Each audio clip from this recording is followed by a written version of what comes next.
Bienvenida familia nocturna a esta oscura fogata de historias. El día de hoy te traigo historias acerca de brujería, amarres y apariciones siniestras. Pero antes de iniciar, permíteme darte un pequeño mensaje tanto a ti, que ya formas parte de la familia nocturna, como a ti, que eres parte de los nuevos, que tal vez es la primera vez o es de las primeras veces que estás en este canal. Resulta que estas fogatas oscuras cada vez se han vuelto más interesantes, por ponerles algún tipo de nombre. Hay muchas personas que han encontrado fascinación en las historias. Recuerda que estas historias me llegan al WhatsApp de las pesadillas o al correo, y son historias que me ha mandado la misma comunidad, el público, personas que se han enterado que aquí podemos narrar sus vivencias. Te propongo un trato, algo que considero que es bastante justo. Si en este episodio te gustan 1, 2, 3 o más historias, va a estar muy sencillo.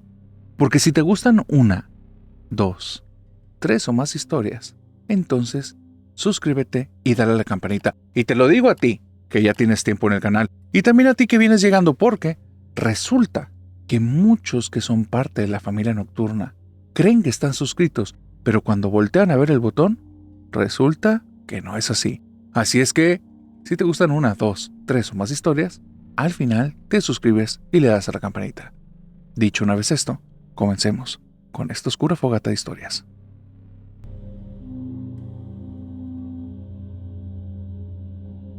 Tita me mandó una historia. Una historia muy peculiar, así como lo es Tita.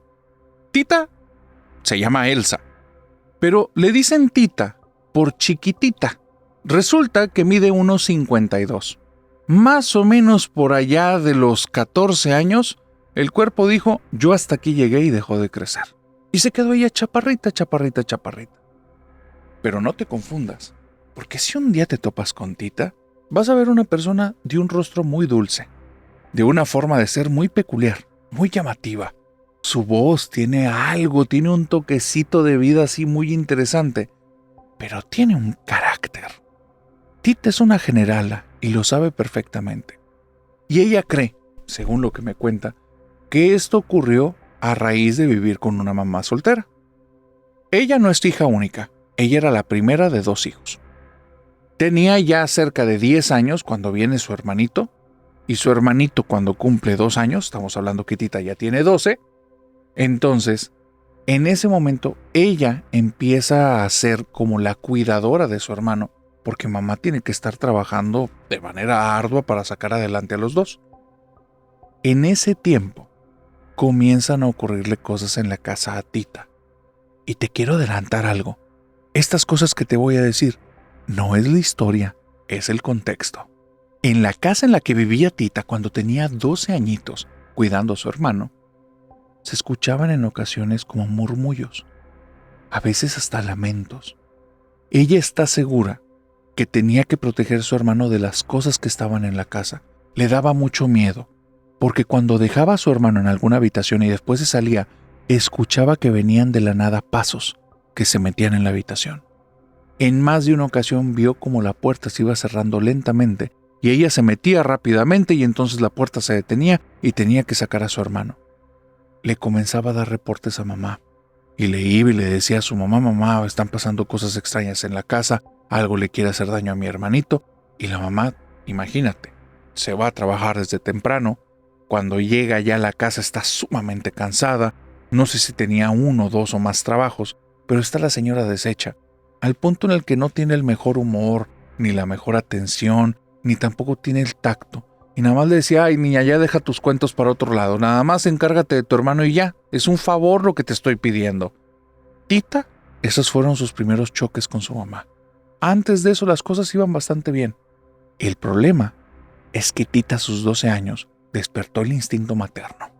Al ver que su mamá no respondía ante las situaciones que estaban viviendo en casa, y un día que vio una sombra se erguía sobre su hermanito y se empezaba a agachar para agarrarlo, Tita se tuvo que meter al cuarto, se tuvo que poner entre el hermanito y la sombra, agarró el hermanito y lo abrazó y le dijo a mi hermanito, no lo tocas, y se salió de ahí con el bebé.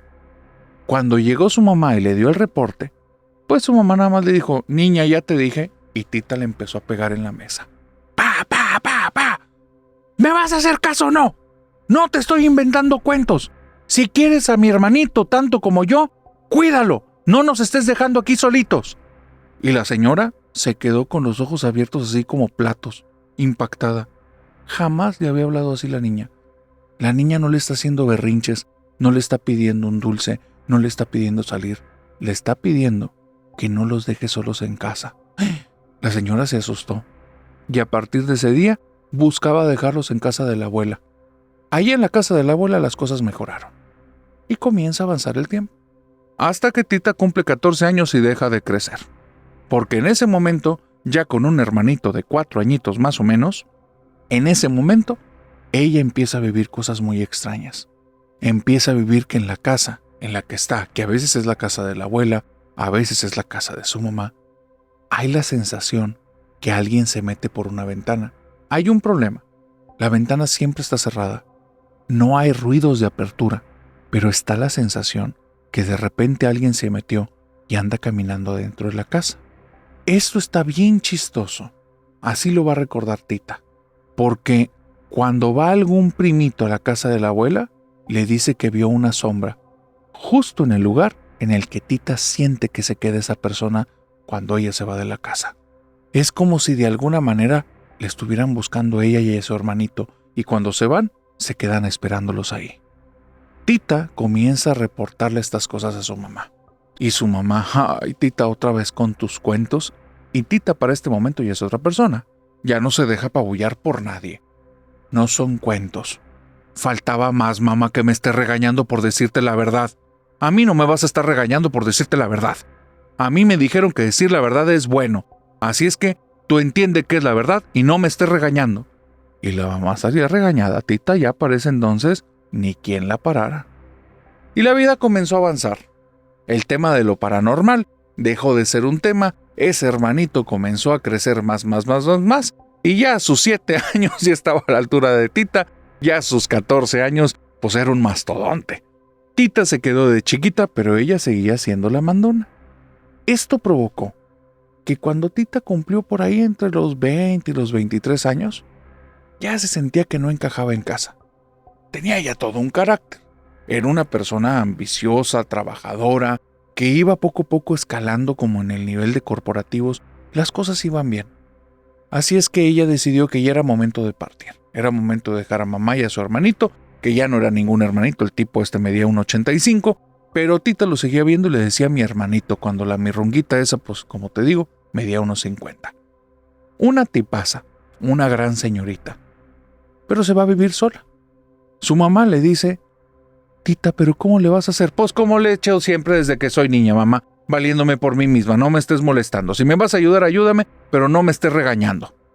Y mira, la mamá otra vez sale regañada con Tita, nadie se mete. Así es que Tita empieza a hacer su vida. Y vive ya en su casa. Y todo va, pero viento en popa. Le está yendo muy padre. Ella ya tiene un vehículo, le están prometiendo que va a tener nuevos lugares en esta empresa porque es que tiene un carácter, pero no es, o sea, no te equivoques, no es una persona que sea enojona, es una persona demandante, clara con las ideas, es una persona que no se deja apabullar por nadie y que entiende, y esos son valores importantes. Aparte es muy honesta. Tita nunca anda mintiendo, no se anda inventando cosas. Que viva cosas extrañas es otra cosa, pero no se anda inventando nada. Entonces, resulta que ahí es donde conoce a Dano, Daniel Olvera. Pero ella desde que lo vio, le dijo, Daniel, te voy a llamar Dano. Y jamás le cambiaron el nombre. Dano le dijo, Dano se quedó. Y Dano, siendo un sujeto de 1,90, te puedes imaginar con la mirrunguita esta de 1,50, Tita estaba fascinada, porque tenía un hombre a la medida. Ella decía eso. Yo tengo a mi hombre a mi medida. Y todos se reían. Esta Tita era todo un personaje. Pero lo decía porque Dano, aun cuando era muy alto, en ocasiones era una persona insegura. Y Tita era el que lo agarraba. No me andes dudando, Dano. A ver, ¿qué es lo que vamos a hacer? No me andes dudando, no te me vayas a salir del trabajo. Lo conseguiste con mucho esfuerzo. Quédate ahí hasta que consigas uno mejor. No andes ahí brincando de uno a otro. Tita tenía los pantalones bien puestos. Y bueno, comenzaron a tener una relación bonita. Había tanta química entre los dos que en menos de un año Tita ya estaba embarazada. qué casarse ni qué nada. Ella no entiende de eso. Ella no vivió en una familia así, entonces no está en sus genes, no está en sus creencias. Simplemente los dos se juntaron. Tita jamás va a depender de Dano. Tita es independiente. Nunca va a depender de nadie. Ni cuando era niña dependía de su mamá. Ella tenía que proteger a su hermanito. Ahora que va a ser mamá, ese niño que viene, porque ya sabe que es niño, va a depender de ella. Que si Dano está, que si Dano no está, que si Dano puede o no, mira, Dano se encargará de eso. Tita se va a encargar del niño y lo tiene claro. Entonces, una vez que nace el niño, Tita está embebida en la tarea de mamá. Y pasa así cerca de 8 meses, cuando empieza a notar algo muy extraño en Dano. Anda distanciado, anda distraído. Ya no le platica tantas cosas. Cuando ella lo invita, que vamos a salir, vamos al cine, vamos a dar una vuelta, Dano está muy ocupado en el celular. Está perdiendo el tiempo. Y Tita ya se lo imagina, no es ninguna tonta. Ha de andar viendo con otra. Y mira, si no es claro conmigo, las cosas no van a terminar bien. Así es que Tita está esperando como el momento para platicar con él. Y de repente, de un día para otro, Dano cambia, empieza a ser otra vez muy cercano, empieza a tener atenciones con ella, y Tita dice, ya dejo a la otra. Pero mira, no pasó nada, me voy a hacer de la vista gorda, habrá su momento para hablar. Y cerca de un mes después, se topa con este suceso. Tita está acostada, Dano también. Había sido un día normal, bonito, tranquilo. Habían pasado tiempo con su niño, el niño ya estaba perfectamente dormido y los dos estaban en su habitación. Una cama king size enorme en la que Tita quedaba ahí como una cosita chiquitita de un lado y Dano desparramado del otro, pero Tita se seguía sintiendo en una cama de palacio, porque estaba tan chiquita que el lugar le quedaba grandísimo, perfecto. Ella está acostada sobre 2 almohadones grandotes en lo que le cabe casi medio cuerpo, y está acostada ahí cuando de repente abre los ojos y comienza a voltear a todas partes. Siente que algo se metió en la casa. Algo, una sensación que ya conoce, una sensación que le pasó cuando era niña, una sensación que no le gusta. Y ella no lo piensa 2 veces. ¿Qué se va a fijar? ¿Que si va a despertar a alguien? ¿Que si va a molestar a alguien? Algo se metió en la casa y sabe perfectamente que no es una persona. Así es que se levanta de la cama y como en 46 pasos llega ahí al interruptor, que está apenas a 3 metros, pero Tita tiene los pies bien chiquitos, así es que tiene que caminar mucho y cuando llega ahí, de una levantada de la mano, mete un santo trancazo, se prende la luz de la habitación, sin saber que está a punto de vivir la situación más aterradora y traumática que se ha topado en toda su vida. Cuando golpea así el muro porque estaba asustada por la sensación invasiva, por el niño, por Dano, voltea la cama por reflejo y lo que ve la deja helada. Dano está acostado, agarrándose de los hombros, como esas escenas de Drácula que alguna vez has visto en alguna película, y se levanta como en esas películas, como si no tuviera efecto la gravedad sobre él. Dobla su cuerpo hacia adelante, los ojos los tiene cerrados y el cuerpo completo gira a la derecha, los pies bajan al piso como si se quedara sentado al borde de la cama, los brazos se sueltan y se ponen al lado. Pero fue un movimiento tan robótico que parecía más alguien moviéndolo que él moviéndose solo. Ella cuando ve eso, le dice, Dano, ¿estás bien? Y Dano empieza a respirar agitado.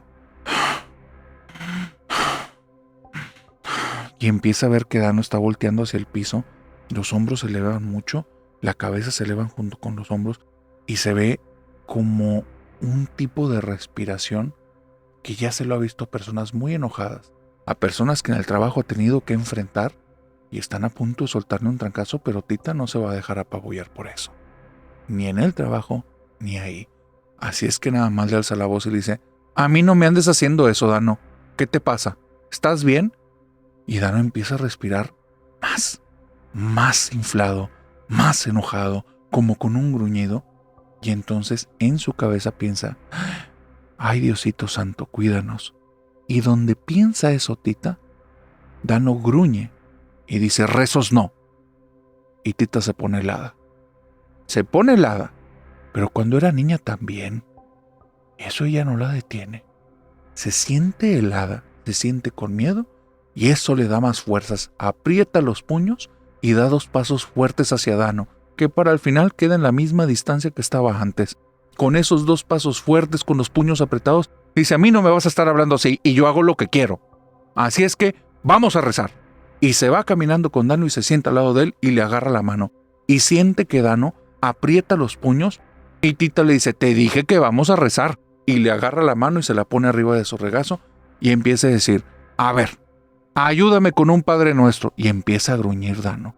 No me estés gruñendo, Dano. Y entonces Dano levanta la cabeza y voltea a verla y logra ver como de unos ojos normales las pupilas comienzan a abarcarlo todo y ahora los ojos son totalmente negros. Tita ve eso, traga saliva, se le queda viendo a Dano, se para y se sale de la habitación.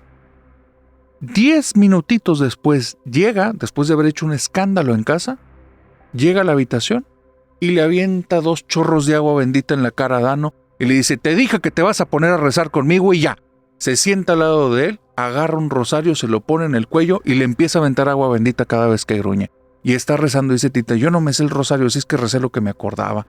Y le dije a Dano: rezas conmigo, rezas conmigo. Y entonces Dano empezaba a gruñir, le aventaba el agua bendita, le agarraba la mano fuerte: que no me estés gruñendo, y le echaba más agua bendita. Y así estuve hasta que me acabé el bote. Y de repente Dano, ya había pasado tiempo que ya no gruñía, y yo le decía: aunque reces en silencio, pero rezas conmigo. ¿Quién sabe cuánto tiempo pasó, narrador? Hasta que empezó a bajar la respiración. Se quedó él ahí. De repente me levanto y le digo: ¿ya estás bien? Los ojos los tiene ya normales. Cierra los ojos y el cuerpo poco a poco se empieza a regresar y se vuelve a acostar en la cama y se queda como extendido y noto donde la respiración cambia. Y le digo: bueno, que descanses, mañana platicamos. Me voy caminando, apago la luz y voy y me quedo hecho bolita arriba de mis almohadas y no me puedo dormir. Este viejo hijo, ¿por qué me quiso asustar así? Pues yo no le he hecho nada. ¿O será que sí le pasó algo? Y me la quedé toda la noche, narrador. Piense y piense si era una broma, si me la jugó o si había pasado algo en la casa. Porque la verdad es que aunque ya había vivido cosas, esto fue muy fuerte. Estaba muy preocupada, no sabía cómo abordarlo. Pero en la mañana, cuando Dano se levantó y se agarró el rosario que le traía puesto en el cuello y me dijo: ¿por qué traigo esto? ¿Por qué me pusiste eso? Pues me ganó el coraje, narrador. Y me paré de mi lado, brinqué de la cama, llego donde está enfrente de Dano y le metí 2 santas guajoloteras en la cara y le dije: que me vuelvas a asustar así, Dano, y me voy. Y se me queda viendo y me dice: ¿qué te pasa? ¿Qué te pasa, Tita?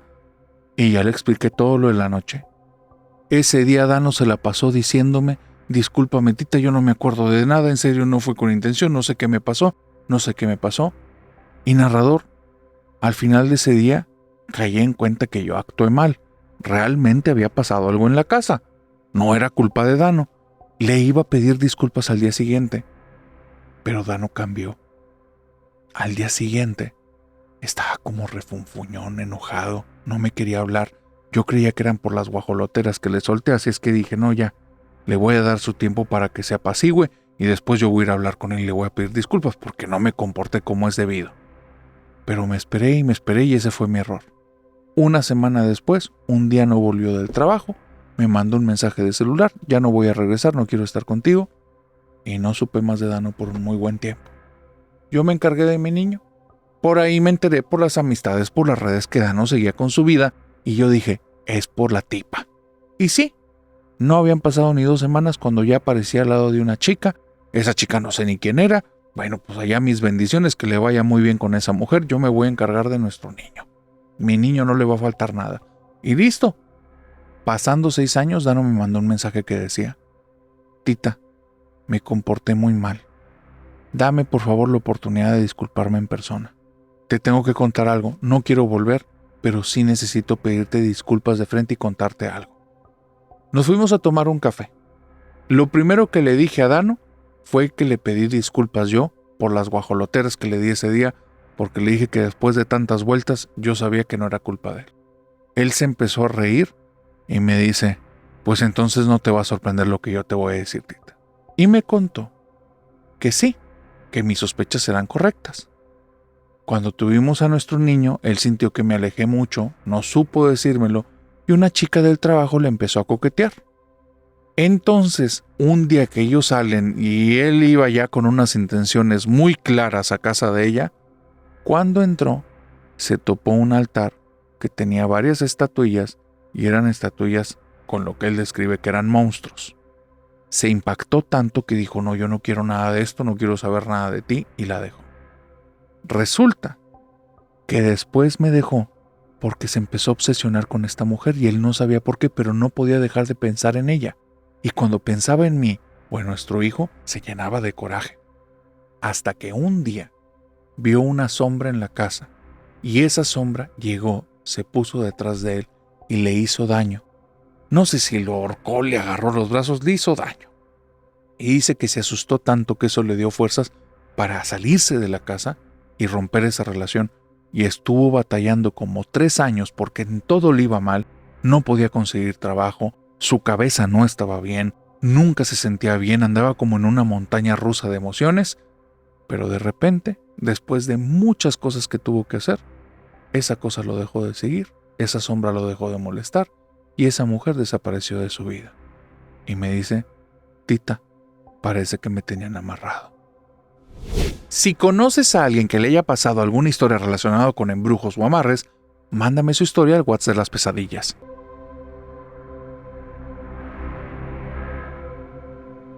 A Victoria le da miedo todo lo que tenga que ver con saber cosas del futuro.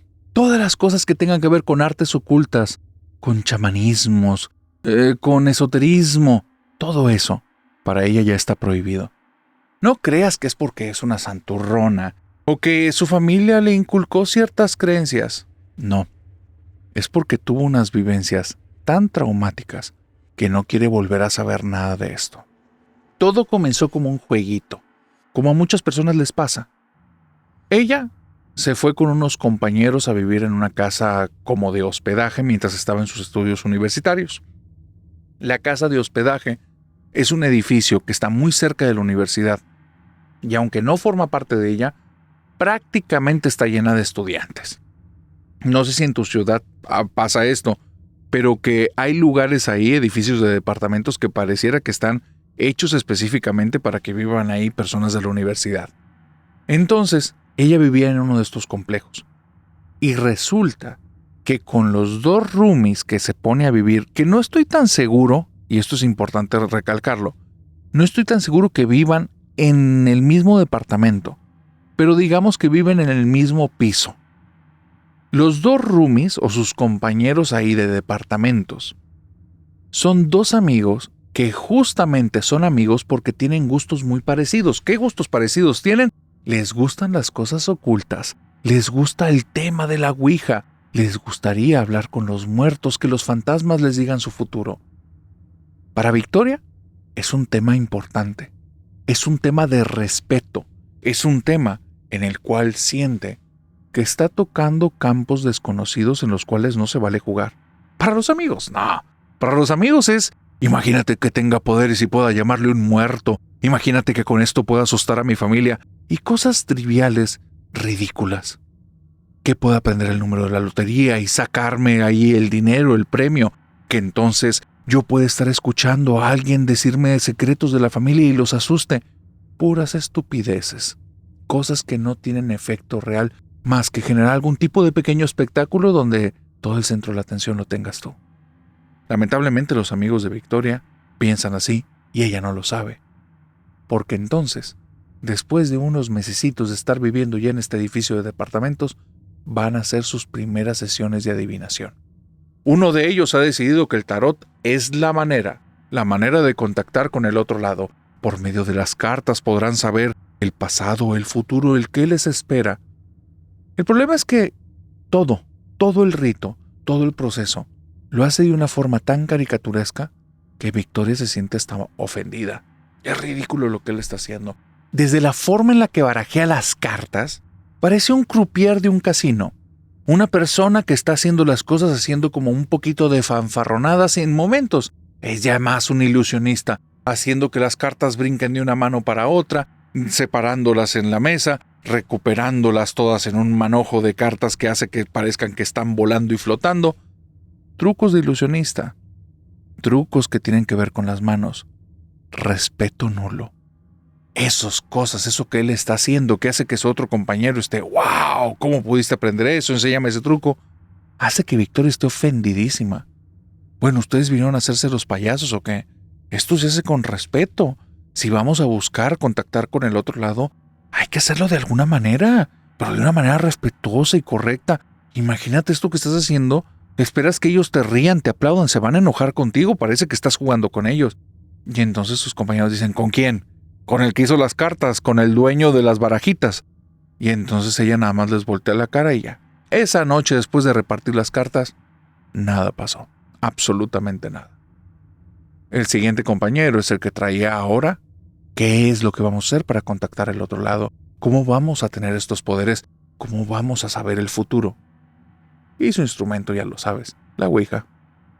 Trae la ouija, trae un vaso, pero toda la noche lo único que él estuvo haciendo era querer asustar a los otros. Preparaba algunas cosas.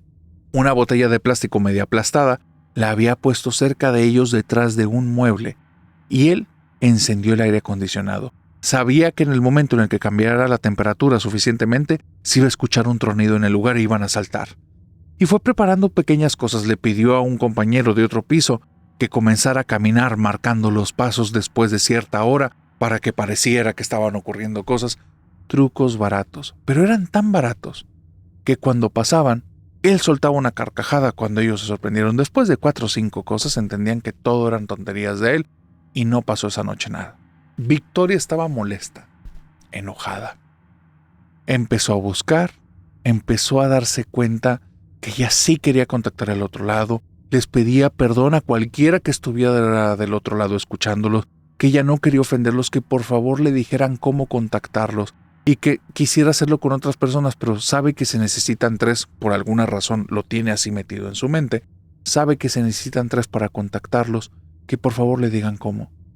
Y esa noche, por alguna extraña razón, soñó con velas, 3 velas blancas.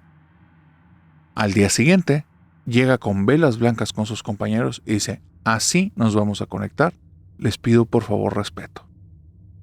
Los 3 se van a alguna de estas habitaciones donde ellos están viviendo, apagan todas las luces, revisan que no haya ninguna ventana abierta como para que pueda entrar viento, ponen las velas en su lugar, encienden las llamas y entonces Victoria les dice, por favor, respeto absoluto, les vamos a pedir que nos contacten, que nos hablen.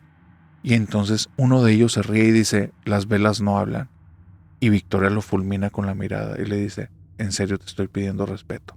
Si no, aquí terminamos. Ya entendieron que estaba muy molesta, los 2 se tranquilizan, se quedan sentaditos, no saben ni qué va a pasar. Y entonces Victoria dice, ¿hay alguien aquí? Y las 3 velas al instante, después de estar tintineando por más de 1 minuto, se detienen y la flama se levanta un poquito. Las 3 se mantienen así cerca de 10 segundos y después empiezan a tintinear. Entonces uno de los compañeros burlándose dice, ahora resulta, a ver, si eres Superman, vuelve a detener la vela. Y la vela sigue tintineando y dice, ¿ves? No hay nada. Y Victoria se le queda viendo muy molesta y dice, si hay alguien aquí con nosotros, por favor, avísanos. Y las velas, las 3 se detienen otra vez al mismo tiempo y se levanta más la flama. Se queda 10 segundos, baja y después tintinea. Los chicos se quedan sorprendidos. Victoria dice, ¿cuántos son? Una de las velas se detiene, se levanta. Después de eso la segunda se detiene, se levanta. Después la tercera se detiene, se levanta. Regresan a su lugar, parpadean. Victoria dice, si son 3, avísanos. Las 3 se detienen, se levantan a la misma altura, vuelven a bajar, vuelven a parpadear. Esa noche, los muchachos ya no preguntan nada. Victoria les da las gracias a esas entidades o quien sea que les está contactando. Les pide que los disculpen por las faltas de respeto, que ellos nunca los han querido ofender. Los 2 muchachos mueven la cabeza de arriba abajo como diciendo sí, pero es la última vez que lo van a hacer con respeto. Porque ellos desde un inicio sus intenciones son otras. Y Victoria tiene claro que ya contactó con el otro lado, lo quiere volver a hacer. Al día siguiente no pueden esperar las ganas. Y aquí tengo que hacer un paréntesis. Si tú estás practicando estas cosas, ten mucho cuidado porque te puede pasar lo que vivió Victoria. Victoria no puede esperar las ganas. Tiene tantos deseos ya de volver a contactar con ese otro lado que ese día ni siquiera va a clases. Está obsesionada, su cabeza no deja de pensar quién está del otro lado, qué puede platicar con ellos, qué le pueden revelar. Y los muchachos, esa noche están obsesionados con qué tipo de preguntas ridículas y absurdas van a hacer. Porque quieren cosas mundanas. Vuelvo a decirte el número de la lotería, secretos ocultos de las personas, cosas para sorprender en fiestas. Se juntan ese día, después de que Victoria no fue a clases. Comienzan a contactar a esos seres. Y estos chicos, después de que las velas hacen lo suyo varias veces, comienzan las preguntas ridículas. Victoria los fulmina con la mirada. Las velas parpadean cada vez que ellos dicen algo.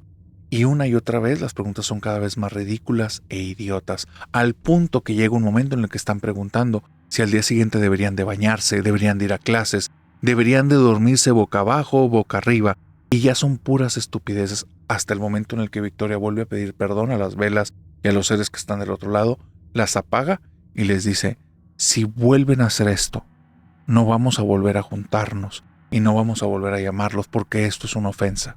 Pero eso no va a ser necesario, porque esa misma noche algo va a empezar a molestar a esos muchachos y Victoria no se va a dar cuenta hasta una semana después. Durante una semana estaba tan molesta que no dejaba de pensar en las velas, las traía siempre consigo, y si se hubiera fijado se hubiera dado cuenta de algo horrible que te voy a decir ahorita, pero las traía consigo y nunca pensó en estos chicos porque estaba molestísima. Hasta que llegó una semana después. Una semana después, ella, con velas en mano, les dice que si les contacta otra vez con esos seres, pero que esta vez sí quiere que lo hagan bien. Y los chicos están asustados. Los chicos se ven demacrados, se ven cansados. Y le dicen que sí, que por favor los contacte, que ellos necesitan pedirles perdón. Y ella no entiende de qué están hablando. Pero se lo repiten una y otra vez, por favor, necesitamos hablar con ellos, que nos perdonen, que nos perdonen. No entiende qué pasa. Y cuando los contactan, comienzan a revelar todo. Por favor, dejen de aparecerse en el cuarto. Ya no queremos que nos estén levantando en la noche. Por favor, ya no me agarren así las manos, me lastiman. No me pongan esos sueños, por favor. Y están pidiendo perdón una y otra vez. Y las llamas cada vez que ellos hablan, tintinean. Ahí nadie les responde. Entonces, cuando Victoria pregunta, ¿están aquí? Las llamas responden. ¿Los puedes perdonar? Las llamas no responden. Para estos muchachos, apenas iba comenzando la pesadilla, porque cada día iba increciendo. Peor, cada cosa que pasaba, los ruidos eran tan cercanos, las obsesiones en la cabeza era algo que no podían tener control. Todo alrededor de ellos era algo caótico. La universidad ya era un chiste. Eso ya habían dejado mucho tiempo atrás, no asistían a nada, no hacían absolutamente nada. Parecían personas que estaban listas para hospitalizarlas en algún psiquiátrico porque ya no tenían control y en cualquier momento se podían hacer daño. Y en ese momento, Victoria se da cuenta que está pasando ahí algo verdaderamente malo. Ella también se siente cansada, demacrada, deshecha y tiene ya más de un mes de no utilizar las velas, pero no puede dejar de pensar en ellas. Todo el día está pensando en ellas. Sus exámenes, sus calificaciones, todo lo refleja. Ella ya no está presente ahí en el aquí y en el ahora, pero no puede dejar de pensar en eso. Entonces un día, estando en su habitación, toma las velas, las ve fijamente, está sentada en la cama y cuando ve las velas, nota algo que hace que se le ponga la sangre helada. Por primera vez piensa una sola cosa que era obvia y evidente y ella no la había notado. Las velas están intactas. Aunque las prendió 2 veces en sesiones de horas, no tienen huellas de cera y no ha disminuido el tamaño. Esas cosas no se consumen, ni el pabilo ni la vela. Cuando piensa en eso, le viene un pensamiento. ¿Qué carajos está pasando? ¿Con qué estoy tratando? Y ahí, como si estas cosas que estuvieran del otro lado la hubieran escuchado, se le revela la verdad.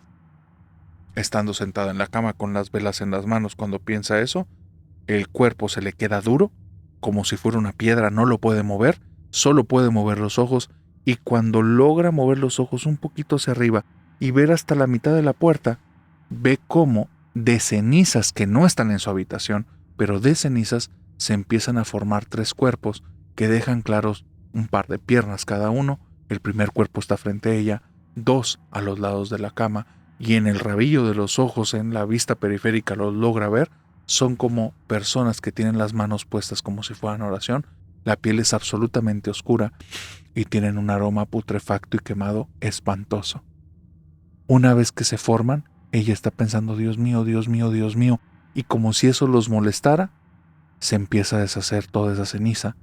Un aroma a quemado llega a su nariz, pero de una manera que impregna demasiado, y empiezan a tocarle la puerta. Ella quiere gritar, siente muchísimo miedo porque siente que es algo paranormal, que es obvio lo que está viviendo, cuando de repente casi tumban la puerta y son personas que viven en el edificio de departamentos diciendo que algo se está incendiando ahí, y cuando ven que el cuarto no está incendiado, no está quemado, preguntan que por qué hay tanto olor a humo. Victoria se puede mover entonces, rompe las velas, se sale de ahí y nunca más vuelve a ir a ese departamento ni vuelve a utilizar nada de eso hasta el día de hoy.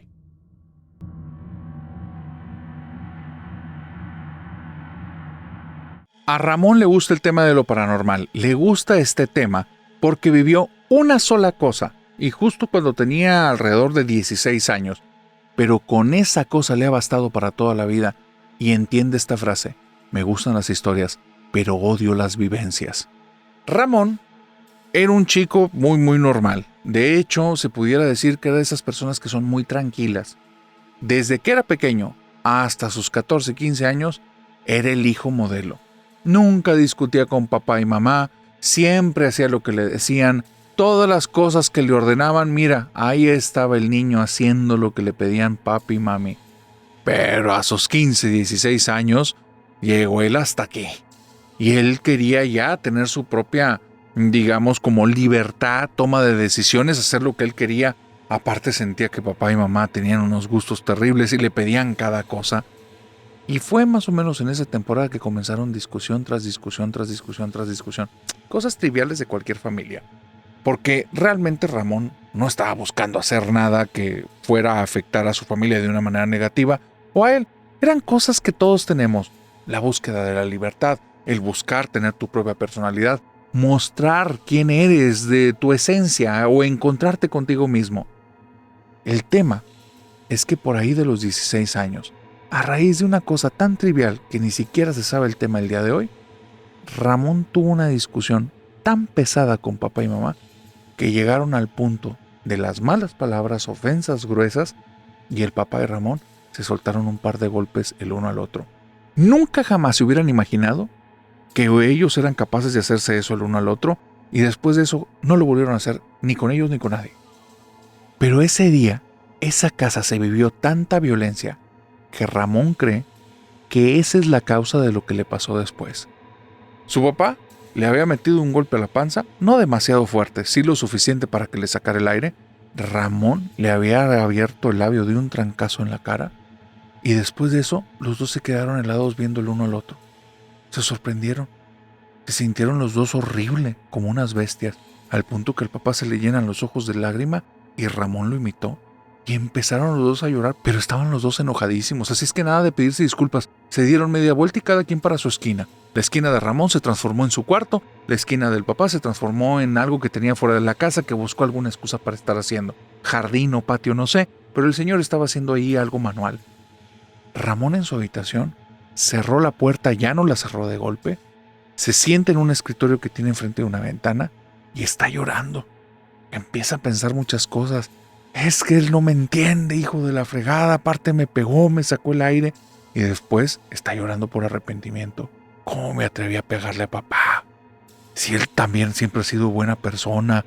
O sea, todos los lugares que me ha llevado, todas las cosas que me ha hecho, el cariño que me ha dado, me ha ayudado cuando se lo he pedido. De él aprendí tantas cosas y se acordaba de cuando era niño y lo estaba cargando y estaban en parques de diversiones y miles de recuerdos. Cállate. Pobre Ramón, nunca se había encontrado él como una persona tan sentimental, pero allí era un magdaleno. Llore y llore y llore, y me dice, narrador, pues no me da vergüenza, así pasó. Me sentía culpable, me sentía enojado, estaba triste, me quería ir de ahí. Tenía muchas ganas de ir a gritarle, pero también pedirle perdón a gritos. Quería un abrazo, pero quería que no me volviera a ver. No, estaba revuelto en mis emociones como nunca. Y yo creo que eso es lo que provocó lo que me pasó estando ahí en mi cuarto. Yo estoy sentado en mi escritorio y estoy llorando al punto en el que pierdo noción un poco del tiempo. En algún momento escucho viento, pero viento ese que viene en una tromba, al punto que suena como algún tipo de lamento o llanto, pero a lo lejos. Y entonces hay algo que me llama la atención. Yo sentí como una mirada, pero una mirada muy pesada. Cuando abro los ojos y levanto la cara, veo que justo enfrente de mi habitación, en la planta de abajo y en la acera de la calle, hay una mujer. Me está viendo fijamente. Esta mujer se ve como una persona mayor, cabello blanco, tez blanca, trae una bata blanca y se me hace muy extraño, parece una persona que acaba de salir de algún hospital psiquiátrico. Entonces comienzo a escuchar el aullido del viento y en algún parpadeo que doy, al momento de abrir los ojos, esa mujer está pegada a mi ventana y siento sus manos agarrándome mis brazos, pero mi ventana está cerrada, pero yo sentí sus manos agarrándome. Y entonces comienzo a gritar, me aviento para atrás y caigo con la nuca en el piso. Me doy un santo trancazo que sonó tan fuerte en la casa que el primero que llegó a la habitación fue papá. Y me agarró, Ramón, ¿estás bien, hijo? ¿Estás bien? ¿Qué pasó? ¿Qué pasó? Ese narrador, la imagen en la vida la voy a olvidar. Esa mujer en un parpadeo de estar a unos 10, 15 metros de donde yo estaba, la tenía enfrente y me agarró las manos.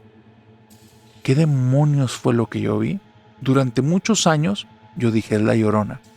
Pero después de estar escuchando tu podcast, de Llorona no tiene nada. Esa cosa no sé qué era, pero yo creo que la trajimos con tanto coraje que vivimos ese día en la casa. ¿Qué crees que es esa entidad a la que se enfrentó Ramón?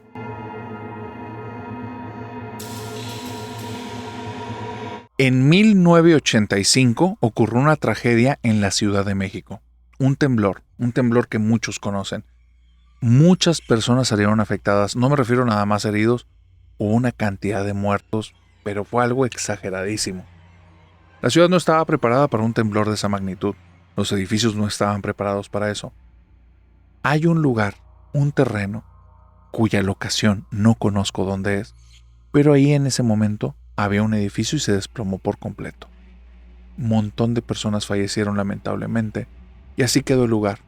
Y en el transcurso de los siguientes 10 años, algún tipo de empresario compró terrenos de estos, o eran empresarios que ya los tenían, los limpiaron y se pusieron algunos a construir y otros a vender. Y hay un pequeño fragmento, un pequeño lote de terrenos que lo transformaron como en un tipo de fraccionamiento, en el cual uno de los terrenos no tenía construcción y se estaba vendiendo solo. Y ahí es donde entra el papá de nuestro querido Pablo. Pablo es un suscriptor del canal. Es una persona que cree en lo paranormal, pero él nadie se lo contó. Él lo vivió en carne propia desde que era pequeñito por vivir justo en la casa que su papá se obstinó en construir en un terreno en el cual todos sabían que había cuerpos de aquel terremoto del 85. Ese terreno, esa casa, se construyó. Una casa de 3 pisos. El papá de Pablo era una persona que le iba increíblemente bien. Alguna empresa, algún giro tenía muy bueno, que todas las cosas funcionaban padrísimo. El cuarto de Pablo, y eso fue por elección de Pablo, era el ático. Era en un 3er piso, una habitación específica que le habían puesto el techo en forma de triángulo porque Pablo lo quería así. Alguna película vio en algún momento, le quisieron dar la chiflazón al niño, al final tenía su lugar. Y Pablo, como te puedes imaginar, no es una persona con gustos tan típicos, quiso algo bien específico para su habitación. Quería tener un librero mediano, no demasiado alto, lleno de libros, historias, cuentos, cosas fantásticas, cosas también de la escuela, pero quería que su cama estuviera arriba del librero. Así, un librero ancho, con una cama individual arriba, y él se subía por una escalerita que tenía al lado del librero y se acostaba arriba de la cama. Esa cama daba de frente a una ventana que tenía unos barrotes en forma de cruz. Y él tiene presente que esa casa en la que él vivía, en su habitación y en todo, ese lugar estaba embrujado. Se veían sombras, se escuchaban pasos, había murmullos, en ocasiones había olores fétidos, en ocasiones se escuchaban lamentos que venían desde la planta baja. Cuando era muy pequeño se asustaba. Después de 2 años y sabiendo que su papá no se iba a cambiar de ahí porque le costó una fortuna el lugar y no lo iba a poner a rentar porque en ese tiempo no se usaban ese tipo de costumbres, dijo, aquí nos quedamos, no va a haber de otra. Pablo se acostumbró. Los primos no querían ir. Los tíos no querían ir. La mamá de Pablo buscaba todas las excusas que podía para no estar en esa casa. Los hermanos de Pablo de repente tenían demasiados amigos fuera de casa y tenían tantas actividades, pero Pablo no era tan social y lamentablemente pasaba mucho tiempo ahí. Y le tocaba ver de todo. Reflejos en los espejos, en ocasiones personas que se parecían a la gente de su familia, pero él sabía que no eran ellos porque se veían más oscuros. Sabía que papá y mamá habían salido, entonces no podían ser ellos los que estaban en la otra habitación. Vivían en una zona segura, ahí no había un tema de seguridad. Pablo se acostumbró a vivir en una casa embrujada. Hasta un día. Un día fue el acabose. Un día, un suceso, cuando él ya tenía como unos 13 años, fue él, no puedo más con esto y necesito cambiarme, y hizo todo para que se cambiaran de lugar. ¿Qué fue lo que vivió? Aquí te va. Él se va a dormir y está acostado en su cama. Cuando comienza a sonar una tormenta, pero no tormenta pequeña, señora tormenta. Truenos, pero truenos de esos que hacen retumbar tu casa, que se escuchan que los cristales están hasta vibrando, que suena como si se fuera a romper el techo. La cantidad de lluvia es tal que no te deja escuchar bien por el golpe que hace en el techo. Y el cristal de la ventana no para de proyectar sombras porque hay relámpago tras relámpago tras relámpago tras relámpago. Entonces, llega un momento que se da cuenta que no va a poder dormir. Abre los ojos, voltea a la ventana y lo que ve lo deja helado. Ve a una mano que comienza a asomarse por fuera de la ventana. La mano está toda llena de lodo y lo logra ver porque hay tanta cantidad de relámpagos y truenos que la mano hasta parece que va en cámara lenta porque logra ver todo desde cómo está mostrando primero la parte del dorso y después poco a poco va volteando a mostrar la palma y después se va acercando, toca la ventana y la deja toda enlodada. Deja ahí la huella directa de la palma. Se asusta tanto porque él vive en un 3er piso. No hay escalera alguna, ni los bomberos logran subirse ahí con facilidad. No hay forma que alguien se haya subido por una escalera y para qué va a ir a tocar la ventana. Menos con ese tormentón le puede caer un rayo. Él ve eso, comienza a gritar como loco. Su mamá y su papá vienen a la habitación y lo que ven los deja helados. Pablo se jacta, o más bien se jactaba, que él hizo que su familia se fuera de esa casa por insistencia. Pero ahora que me escribe la historia, llega a otra conclusión. Y me dice, narrador, yo creo que lo que hizo que mi familia se fuera de la casa fue lo que vieron mamá y papá y no lo había recapacitado. Cuando ellos prenden la luz de mi cuarto, en esa ventana sí hay una huella. No es lodo, es sangre. El problema es que la huella no está por fuera de la ventana, está por dentro. Y nunca me había puesto a pensar que si yo fuera mi papá o mi mamá y en la habitación de mi hijo hubiera una huella de sangre de la mano de un adulto en la ventana por dentro, mi hijo está en peligro. Yo creo que para cuidarme ahora sí lo tomaron en serio y por eso nos mudamos.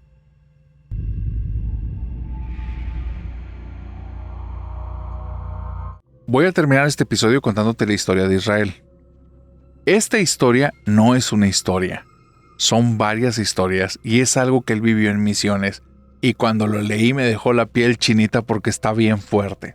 Te tengo que dar el contexto, tienes que saber quién es Israel. Israel es un chavo que cuando vivió esto tenía 20 años. Había ido en algunas ocasiones de misiones. Lo que le gustaba de las misiones, así directamente, era que iban chicas guapas. Punto. Y estas chicas guapas se prestaba para tener buenas conversaciones y de las misiones había sacado un par de novias. Esa idea que muchos tienen que por formar parte de algún grupo de alguna iglesia las personas ya son personas muy religiosas, muy conocedoras y eso está basado más en fantasía que en realidad. Hay de todo. Y Israel era el de todo. Porque Israel, vuelvo a decir, no tenía nada que ver con temas religiosos, temas espirituales ni nada de eso.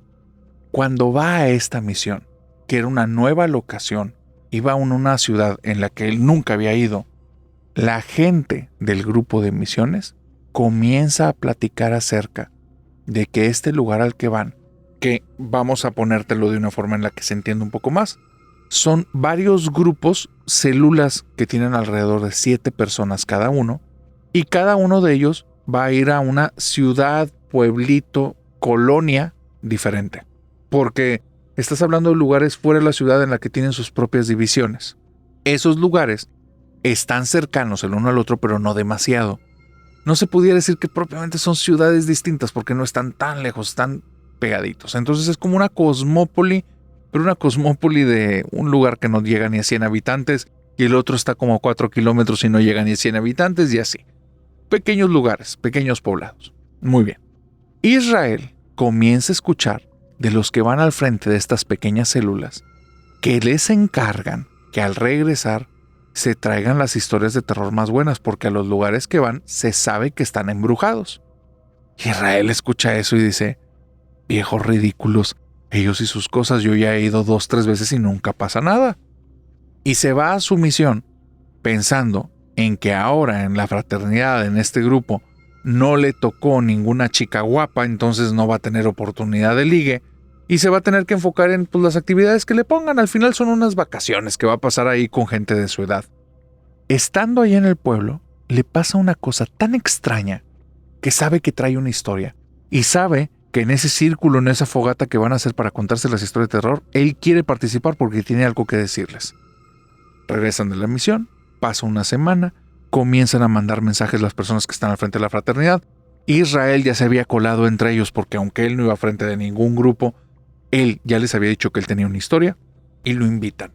Y resulta que en esa fogata de historias post-misión se contaron 4 historias, entre ellas la de Israel.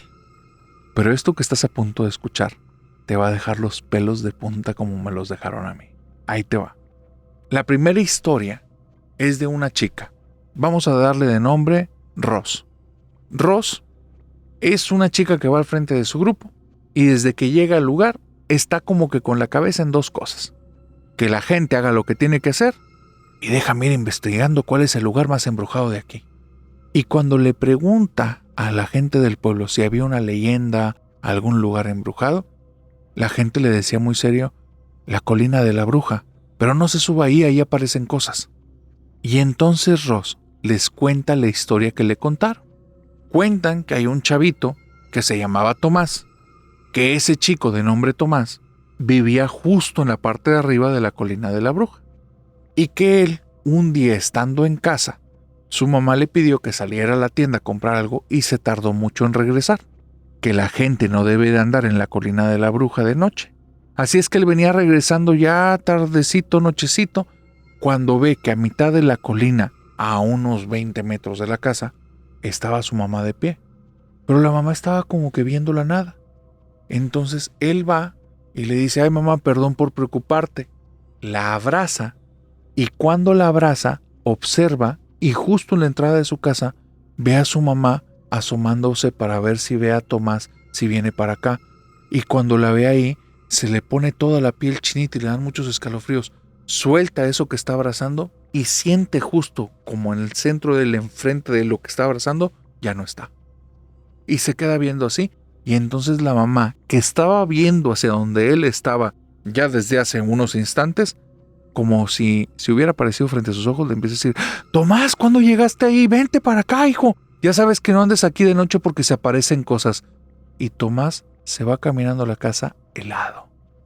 Esta chica escucha esa historia y le gustó mucho. Le dio escalofríos cuando escuchó lo que vivió el niño. Pero lo que le pasó antes de regresarse sí le dio mucho miedo. Está segura que iba pasando cerca de la colina y ya era de noche cuando vio a una mujer parada justo a unos 20 o 30 metros de la última casa que está en esa colina. Y esa mujer iba toda vestida de negro, pero lo que verdaderamente le da miedo es que está segura que la silueta era de su mamá.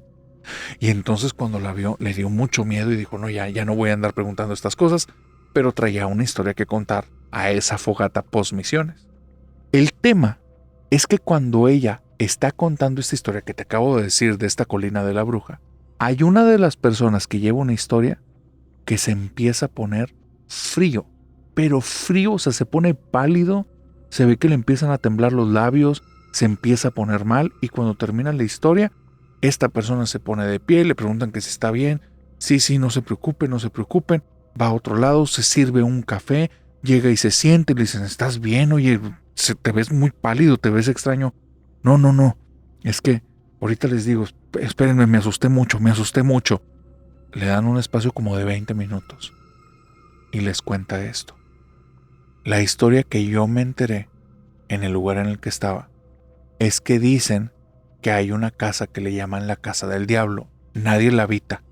Dicen que la habitaban en el pasado, que eran brujos y que ahí, en la casa del diablo, guardaban a un diablo, guardaban un demonio, que la casa la tenían con un crucifijo bendito al que lo habían exorcizado o algo le habían hecho y lo tenían fijo en la puerta de la entrada, pero que hace como unos 15 o 20 años unos niños se pusieron a jugar como un juego de las escondidas. Decidieron que el mejor lugar para esconderse era la casa del diablo, porque pues creían que era un cuento, una leyenda. Se meten ahí y de repente comienzan a escuchar gritos. La gente del pueblo se empieza a acercar porque son gritos de niños, quién sabe qué les pasó. Se dan cuenta que están en la casa del diablo. La gente se va acercando y de repente salen los dos niños, pero salen disparados como locos. Uno agarra el crucifijo y empieza a hacerle tantas fuerzas que lo termina zafando. La puerta ya era una puerta vieja, lo arranca y todos ven cómo sale una sombra de la casa, pero a una velocidad, pero endemoniada, y se va, se pierde. Los niños lo que cuentan es que estaban jugando las escondidas adentro, cuando de repente uno se le hizo que en la zona que él creía que era la cocina, por unos cajones y una mesa que estaba ahí toda derruida, se le hizo que vio a su mamá. Entonces se fue acercando a la cocina y le dijo, mamá, hasta que la persona que estaba ahí voltea, tenía el rostro de la mamá, el cuerpo se parecía mucho, pero iba toda vestida de negro y tenía los ojos rojos. Y después la gente del pueblo le contó que los brujos de ahí se fueron y dejaron al diablo encerrado porque decían que el diablo imitaba a tus seres queridos. Entonces, cuando están escuchando esto, la gente que había ido de misiones se pone helada porque ellos empiezan a atar los hilos. Entonces la sombra que se fue a la colina de la bruja y se quedaron todos como, esto está muy loco, esto nunca había pasado. O sea, alguna vez hemos contado historias de terror, pero esto no había ocurrido. Y es donde uno les dice, yo tengo una historia que contarles. Para esto, Israel me dice, narrador, después de esas dos historias, yo dije, no hombre, yo lo que traigo no está bueno. Sí me había pasado algo muy interesante, yo creía que traía la mejor historia, pero después de eso es insuperable, está horrible. Y lo que me contaron después hizo que el corazón me latiera como nunca me ha latido, sentía que se me iba a reventar porque sentía mucho miedo y me di cuenta que lo que yo viví tal vez había sido lo peor que lo que vivieron todos los cuatro, pero ahí te va.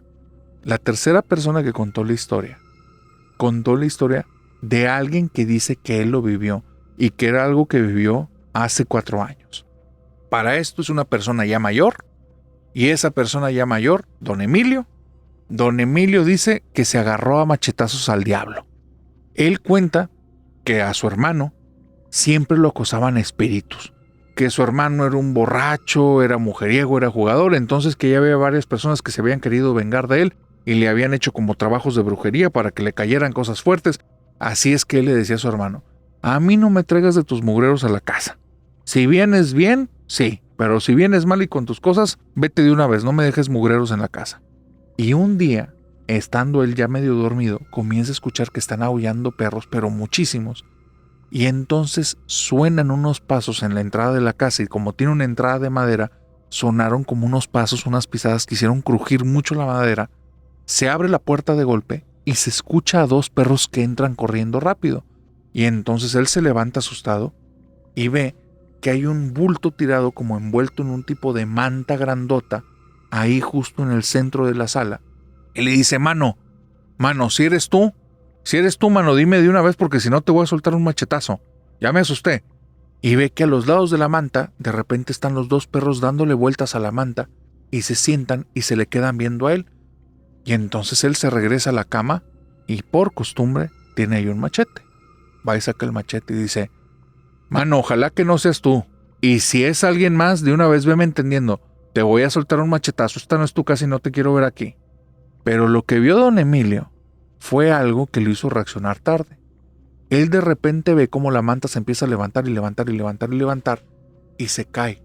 Y detrás de la manta se ocultaba un cuerpo de una persona, pero que los hombros están empezando a ensanchar, a poner muy musculosos y comienza a ver que toda la espalda está sumamente peluda. No hay muchas luces, pero se ve que no es piel lo que está viendo. Las piernas se ven sumamente musculosas, pero él está seguro que no terminan en un pie normal, terminan en una pata de cabra. Y cuando él está viendo eso, no lo piensa dos veces, se acerca por un lado, suelta un machetazo y le pega justo en el lado rabón de una mano y los dos dedos de abajo, el meñique y el anular, salen volando, caen al piso y esa cosa sale disparada de la casa junto con los dos perros. Y entonces desde ese día andaba diciendo don Emilio que él le dio sus buenas al amigo, el diablo ya no se iba a meter con él, que ya a él no lo iban a estar molestando y le decía a su hermano, no, el día que tú quieras que te anden molestando esas cosas, tú dime, mira, con mi machete los ajusticiamos. Cuando él contó esta historia, la gente ni se la creía y decían, pues esos son cuentos de pueblo. Pero Israel no estaba viviendo eso. Israel estaba totalmente helado. Y ahora sí, como te dije, sintió que el corazón se le estaba saliendo casi por la boca. Dice él que le costó llevar las cosas a palabras y les dice, es que no puede ser lo que me estás diciendo. Y ya le están preguntando, bueno, ¿qué viviste tú? Dice, no, es que no es cierto. Dime que inventaste esa historia. No la inventé, es la historia que se cuenta ahí en el pueblo. No vi nada, solo me la contaron. Dice, ¿tú qué viviste? En el pueblo en el que yo estaba, me decían que había algo, pero que no nos podían decir. Y yo anduve de insistente, hasta que me enteré que ese algo era un lugar. Y detrás de una colinita, me fui asomando porque me di cuenta que ahí de repente iba la gente y llevaban canastas de comida. Después de esa colinita había una casa y una jaula grandota afuera. Pues fui y me asomé. Me fui con sigilo porque dije, no vaya a ser que me esté topando con algo acá medio extraño y después me cargue a mí. Pero me di cuenta que había un viejito adentro de la jaula. El señor le habían puesto como unas mantas arriba para que si de repente ocupaba que tuviera sombra. El señor se veía bien vestido. La ropa estaba dañada, evidentemente, porque parece que vivía ahí. Y había como unas tinas que sacaban con lo que yo supongo que eran sus necesidades. Y había una banquita y el señor estaba ahí sentado en la banquita. Y cuando me vio bajando me saluda y me dice, ¿qué pasó, joven? ¿Cómo está? Y se pone a platicar conmigo. Y ya, no me contó nada de su vida, nada más que es aquí, a qué se encarga, todo eso. Y como después de media hora, alguien desde lejos me empieza a gritar, salte de ahí, no te le acerques, no te le acerques. Entonces pues yo me asusto y no entiendo qué está pasando. Y viene una persona y me empieza a decir, ten cuidado, él de repente pierde el control. Él nos pidió que lo encerráramos. Y el viejito dice, sí, es verdad. Dice, ¿para qué haces que se acerque tanto si sabes que le puedes hacer daño? Hombre, pues déjame, hace mucho que no platicaba con alguien nuevo. Dice, y yo vi a un par de locos platicando. Pero pues dije, yo ya traigo una historia. O sea, vive un señor ahí enjaulado en el pueblo. Y entonces yo les pregunto qué fue lo que pasó.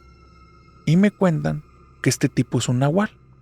Y que anduvo asustando a gente en varios pueblos hasta que un tal Emilio le mochó 2 dedos, se vino corriendo para acá pidiendo auxilio. Y cuando lo asistieron, en la mañana siguiente estaba muy arrepentido y les pidió que lo enjaularan. Dice, para mí fue la historia más estúpida que había escuchado, pero estaba buena, hasta que ya me contaste que conociste a don Emilio.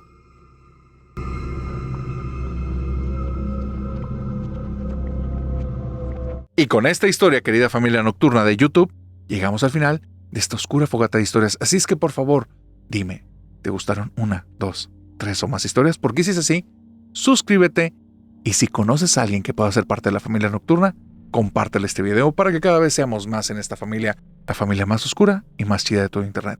Ahora sí, dicho una vez esto, nos vemos en el sábado de sombras Pero de aquí al sábado de sombras, te deseo que tengas dulces pesadillas. Bye bye.